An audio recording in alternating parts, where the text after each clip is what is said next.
Sir சொல்லுங்க sir. Sir Naganandini பேசுனதுல உங்களுக்கு ஏதாவது மாற்று கருத்து இருக்குங்களா சார், இல்ல அவங்க உண்மையை தான் சொல்லியிருக்காங்களா? இல்ல, அன்பு சகோதரி நாகநந்தினி திமுகவுடைய சார்பா பேசுறவங்க வேற வழி இல்லை, அப்படித்தான் அவங்க பேசணும். நீங்க தென் மாவட்டங்கள்ல இயற்கை பேரிடர் பெரிய அளவுல இருந்தப்ப முதலமைச்சர் டெல்லியில கூட்டணி பேசுனதெல்லாம் அவங்களுக்கு கொஞ்சம் நினைச்சு பாருங்க, அதாவது ரிவைண்ட் பண்ணுங்க. அது மாதிரி எல்லாம் ஒரு அக்கறை தமிழக மக்கள் மீது எந்த அளவு பாசம் திமுக வச்சிருந்துச்சுங்கிறது நாட்டு மக்களுக்கு தெரியும். அப்ப இவங்க அண்ணா திமுக அப்படி கிடையாது. அண்ணா திமுக மக்களுடைய நலன் சார்ந்துதான் கூட்டணி அமைப்பாங்க. ஒரு தேசிய தலைவர்களை கூட்டணி சம்பந்தமா ஒரு அதிமுக பிரதான கட்சி, தமிழ்நாட்டில் தலைமை தாங்குகிற கட்சியுடைய பொதுச் செயலாளர் போய் பார்க்கல, இவங்க விமர்சனம் வைக்கிறது இது ஒரு அரசியல் ரீதியானது. அதிமுகவுடைய நோக்கம் இந்த மக்கள் விரோத அரசு, இந்த அரசுக்கும் தமிழக மக்களுக்கும் நடக்கிற யுத்தம் தான் இந்த தேர்தலே. இந்த தேர்தலில் திமுகவை அப்புறப்படுத்தணுங்கிற குறைந்த அந்த ஒரு புள்ளியில தான் அந்த கூட்டணிகளே கட்டமைக்கப்பட்டிருக்கு.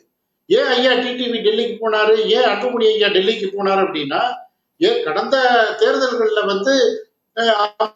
கூட்டணியில பயணம் பண்ணவங்க பாஜக எல்லாத்தையும் ஒருங்கிணைத்து அந்த தலைவர்கள் எல்லாம் அதிமுக என்டிஏ ஒரு பேசினாங்க. ஒரு நல்ல நண்பர்கள் ஆரோக்கியமான ஒரு கூட்டணி அமைக்கிறதுக்காக பேசினாங்க. பாஜக போய் ஒரு கூடுதல் தொகுதி கேட்கிற அந்த விருப்பத்தை தெரிவிச்சிருக்கலாம், அல்லது சின்னத்துல எந்த மாதிரி தொகுதியில போட்டிடணுங்கிற அந்த விருப்பங்களை பேசுறதுக்காக அவங்க போய் சந்திச்சிருக்கலாம்.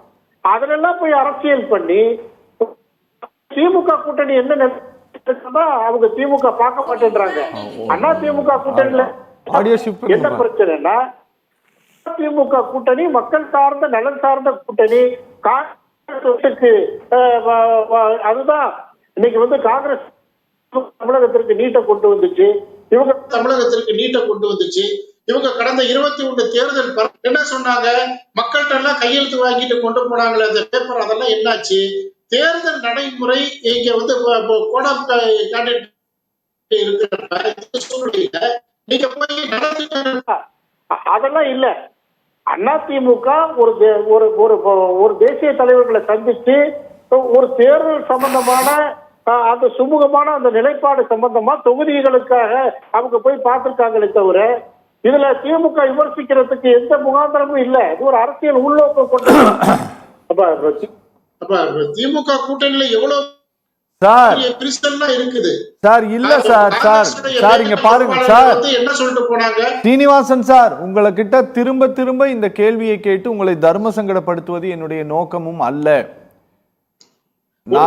நாங்க தெரிந்து கொள்ளதான் விரும்புகிறோம் சார். கொடுக்கிற இடத்துல ஏடிஎம்கே இருக்குது அப்படிங்கறத இந்த வாயுபுத்திரன் அனுமானுக்கு சொல்வதை போல, நீ பெரிய இந்த உலகத்திலேயே மிகப்பெரிய சக்திசாலி நீதான் நீதான் நீதான்ட்டு அனுமனுக்கு திரும்ப திரும்ப சொன்னாதான் அனுமனுக்கு அவனுடைய சக்தியே தெரியுமாமா.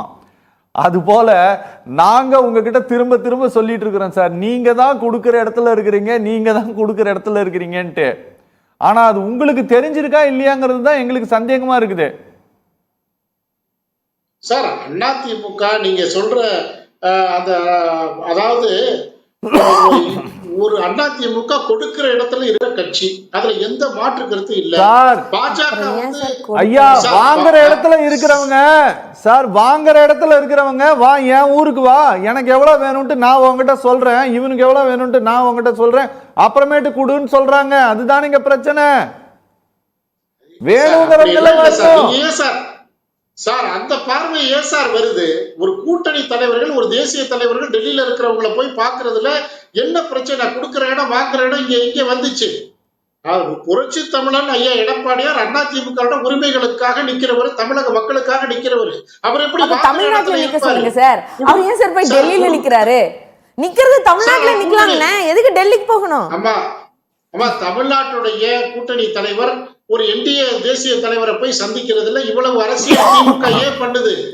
நீங்க திமுகவுடைய கூட்டணியை சரி பண்ண சொல்லுங்க, அதை பாதுகாக்க சொல்லுங்க. நீங்க அன்பு சகோதரி போய் நீங்க தலைவர்கிட்ட சொல்லுங்க, முதலமைச்சர்கிட்ட சொல்லுங்க, இந்தியா கூட்டணியில காங்கிரஸ் இப்படி பெரிய தகராறு எல்லாம் பண்ணாங்க. டெல்லி மேலிட பொறுப்பாளர் எல்லாம் வந்து அந்த கழுவி ஊத்துனாங்க திமுகவை, அந்த பாடுபடுத்தினாங்க. இப்ப அந்த பிரச்சனை இப்ப இந்த அளவுக்கு இன்னைக்கு நடக்கிறது எவ்வளவு ஸ்ட்ராங்கா இருக்குன்னு சொல்லுங்க. நான் உங்ககிட்ட வரலாறு ஆல்ரெடி சொல்லிட்டேன்.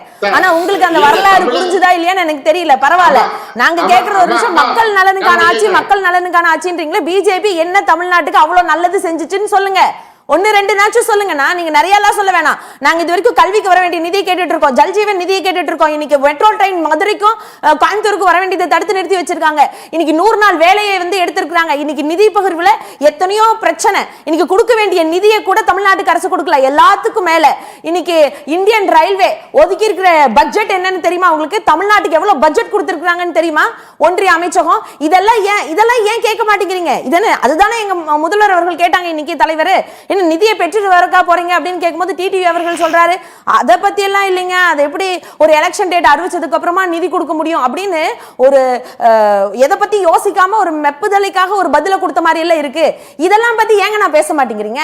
அப்படி இல்லாம என்ன போய் தொகுதி அங்க போய் ஏன் தொகுதி சீட்டு பிரிக்கணும்? இங்க தேர்தல் நடக்கிறது தமிழ்நாட்டுல தானே, தமிழ்நாட்டு மக்களுக்காக தானே இந்த தேர்தல் நடக்குது. அப்ப தமிழ்நாட்டுல இருந்து பேச வேண்டியதானே. அது எதுக்கு ஒவ்வொரு முறையும் அது ஒரே மாசத்துல இத்தனை முறை டெல்லிக்கு போவாங்களா? சரி, அது போக கலைஞர் அவர்களோட என்ன வச்சு நீங்க பேசுனீங்க. இப்படிதான் நாங்க கார் மாறி போய் முகமூடி எல்லாம் போட்டு நாங்க வேற ஒரு விஷயத்துக்காக அங்க ஆபீஸ் திறக்க போறோம்னு சொல்லிட்டு நாங்க போய் பேச்சுவார்த்தை எல்லாம் நடத்திட்டு வரல. ஏன் இந்த முகாந்திரம் இல்லாம இருக்கு?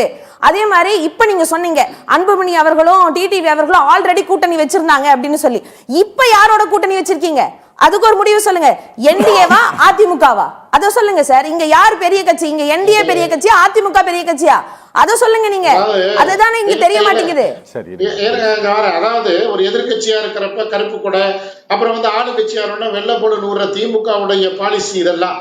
அதாவது ஆட்சியில 21 தேர்தல் பரப்புரையில நீங்க எய்ம்ஸ் சொன்னீங்க, நீட் சொன்னீங்க, கல்வி கடன் சொன்னீங்க. இதுவரை நீங்க 525 வாக்குறுதியில மொத்தமா எத்தனை சதவீதம் நீங்க நிறைவேற்றி கொடுத்திருக்கீங்க? 404 நிறைவேற்றியாச்சுங்க. இதுக்கான நிறைய விளக்கங்கள் நாங்க கொடுத்தாச்சுங்க. இப்ப நீங்க அதே இடத்துக்கு தான் வர்றீங்க. இந்த தேர்தல் 26 தேர்தல் பரப்புரையிலேயும் முதல்ல எங்க தொடங்குனீங்களோ அந்த இடத்துலதான் வந்து நிக்கிறீங்க. நான் என்ன கேக்குறேன்னா, நீங்க சொன்ன வாக்குறுதிகள்ல நீங்க நீட்டை மீட்டு கொடுத்துட்டீங்களா? என்ன பண்ணிருக்கீங்க? நீங்க சொன்னதுலயே ஒரு பிழை இருக்கு. காங்கிரஸ் நீட்டை கொண்டு வந்துச்சுன்னு சொன்னீங்க. சரி, கொண்டு வந்துருச்சு வச்சுக்கோங்க. ஆனா திராவிட முன்னேற்ற கழகம் ஆட்சி இருக்கும்போது, ஏன் அம்மையார் ஜெயலலிதா அவர்கள் ஆட்சி இருக்கும்போது வரைக்கும் இங்க நீட் என்ற ஒரு தேர்வு நடக்கல. எடப்பாடி அவர்கள் வந்ததுக்கு அப்புறம் தான் நீட் தேர்வே தமிழ்நாட்டுல நடந்துச்சு. அத வேண்டான்னு எதிர்த்து தானே நம்ம சொல்றோம். அது பாதிப்பு இருக்கிறதுனாலதான் நீங்க 7.5 இடஒதுக்கீடு நீங்க கொண்டு வந்தீங்க. இன்னைக்கு மாத்துங்கன்னு சட்டப்பேரவையில அண்ணன் உதயநிதி அவர்கள் தெளிவா தானே சொன்னாரு.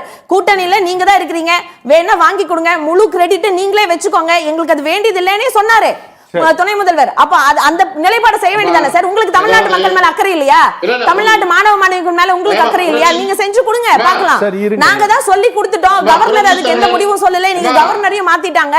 இது வரைக்கும் எந்த ஒரு முகாந்திரமும் எங்களுக்கு தெரிய மாட்டேங்குது. நீங்க தான் ரொம்ப நெருக்கமா இருக்கீங்களே. மாசத்துக்கு 3 டைம் 4 டைம் டெல்லி போயிட்டு வரீங்களே. நீங்க பேசி கொடுங்க, நீங்க பேசி அதை சரி பண்ணி வைங்க. சரிமா, சரி கண்ணா சார் பாதுகாப்பு வேளாண் மன்றத்திலிருந்து இடஒதுக்கீடு எல்லாமே எடப்பாடியார் தான் கொடுத்தாரு. இதே அந்த பாஜக அரசாங்கம் நடக்கிறப்பதான் இணக்கமா இருந்து வாங்கி கொடுத்தோம்.